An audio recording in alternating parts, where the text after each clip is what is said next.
I'm going to go over a couple things that I have for my project right now. I have my minimalist chassis table. I have these 4 sets of legs strategically placed for the ladder that I made. They're 3.5-inch square tubing with some heavy duty caster feet that are all leveled and square to each other and bolted together with a 1/4-inch plate in the back and then cross braced up front. It gives me enough space. I can put the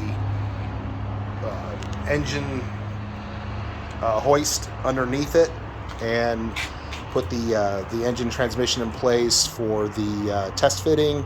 The 2 1/8-inch plates I have right here are the actual depth I'm going to have the engine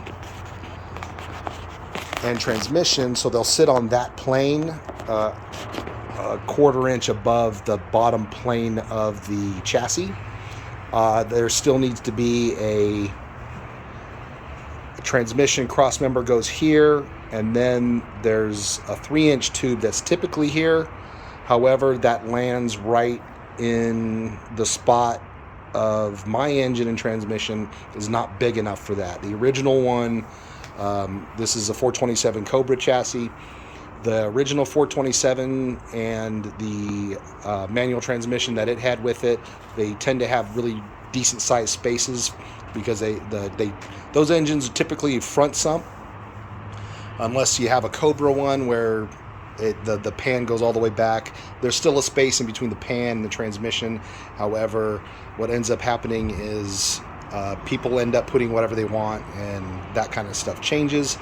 I can go with the I'm going to try to go with the original motor mounts because my attempt here is to make an original style chassis, and that chassis with the original motor mounts I may be able to adapt to this engine. That was going to be my rear axle, or at least the center section. The center section in that's out of a 1985 XJ12. It's something along the lines of 2.88 to 1, which is really good for the cruising and stuff. And kind of what I'm used to with my Galaxies being 2.75s in the 9-inch. The reason I'm not going to run that one is because I got a Kirkham Motorsports center section that I'm going to run. The mounting flanges on that one are more appropriate and more original. Well, I say more original. They are the original mounting flanges as opposed to the adapters I would make for this center section. If I was to do it again, I probably wouldn't buy the Kirkham. However, I did it. And so here's my engine selection. We ran a photogrammatic build for a 3D model in this, so I could put that in the 3D model that I have of the chassis. This is a 2014 Gran Turismo Sport 4.7 liter. Most people know it as the F136. This is the F136Y. I don't know the specific model after that. I'm going to be running pretty much all of this. So I got the power steering and air conditioner and the alternator up there. I'm going to be swapping out the intake manifold, but this one's going to get... I'm gonna cut this down and see how I can make this look before I attempt it on the new one. The reason I got a new one is during shipping, this throttle body got bumped, cracked it here. It's probably not a big deal. However, I just got a new one anyway because they were cheap. I got this motor out of Detroit. And he originally told me it was a 2015, but all the dates on this motor say 2014. So even if it was a model year 2015, I'm calling it a 2014 because that makes sense to me. This is the 6-speed automatic transmission that I want to run. I have the shifter for it also down there. The guys at the motor or the transmission controller place, can't remember the name of them offhand, needs to make it run. I'm going to need to replace the valve body and what they call the lead frame, which is the electronics that go in it that the connector on the back plug into. It's literally the electronics that goes from here and down across the valve body, and the valve body, replace that with the Ford 6R80, and I'll be able to run the 6R80 external controller. And I was waiting to buy those parts to make sure that the valve body is the right, I can get the right generation, because Ford's version of it split off and they did their own thing with some of the later sumps, being like a dual pump for the turn off the engine feature that a lot of these cars are running now. And obviously I just want to make sure I have this right, so they recommend the replacing the valve body and the lead frame. For the time being, I'm going to leave the headers on it. What I do like is that these header flanges are actually pretty stout. Not to go wild, I could probably cut these off and use these as the weld flange. I took the air pumps off. I have the 4-bolt mounts. I know the 4.2s, there was a difference between the wet sump and the dry sump. This is a wet sump version. I believe the engine angle is 3 degrees, which is what I was calculating for my pinion angle on the axle. And I need to go through and start inventorying the sensors, making sure that I have everything I need as far as either wiring or connectors, but that's still a little ways off because it's a project. I was originally going to try to run the original ECU. That ECU ended up being not sent with my engine, and essentially I got ghosted. So what I have is what I have. I was able to pull the engine. I have the engine number. It's this is out of an M145B, and that's pretty much what I got information-wise on it.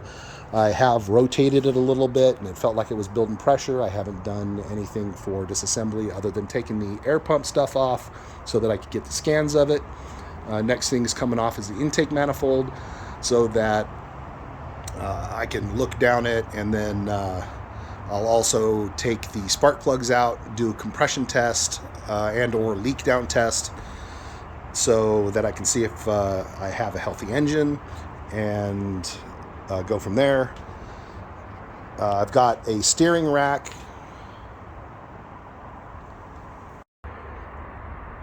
My phone overheated. It's about 118 out here right now, which feels fine. It's because it really feels like 100, so it's all right. Anyway, hydraulic rack that I was getting from England. This car is originally has an MGB steering rack. And so what I ended up finding was a hydraulic conversion for MGBs using an MGC steering rack. And they had left-hand drive ones available, but only in England. So went ahead and ordered that. This power steering pump may work, it may not. I have a feeling it won't. However, the one that's proper is a variable assist that they call VarioServe from Bosch, and they are available in Mercedes of this vintage. So that'll end up working really well for me. So I have that stuff coming from England. It's about the same price as buying the hydraulic rack from Flaming River. The Flaming River rack is, I want to say, $900, and my rack that I'm buying with the hoses and such, it's a partial kit, is about 500 pounds. So that ends up being, say $800 US. And then if I need to buy a pump, I'll need to buy a pump. And I'll go from there.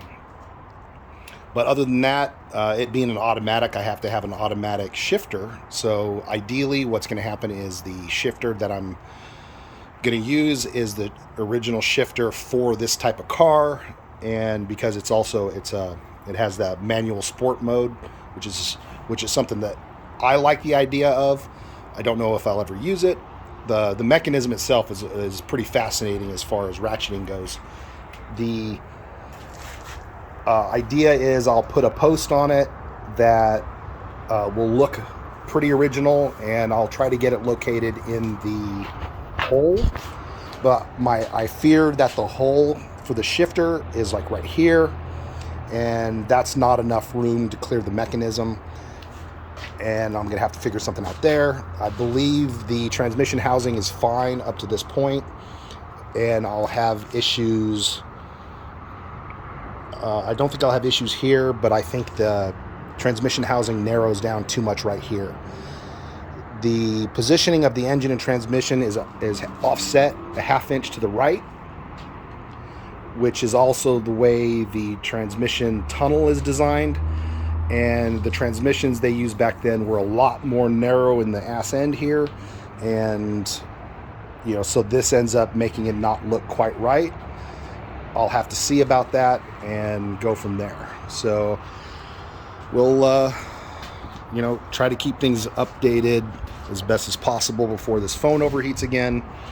The videos just give a little overview of some of the stuff going on, and not to be a full installment.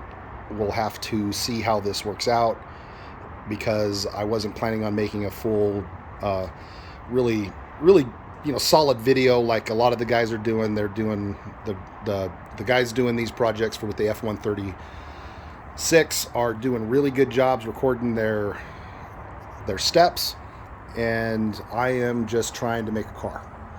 But since this is, my hobby, we'll have to figure out how long this takes, and it won't be regular like YouTubers do for YouTube's sake. All right, there you go.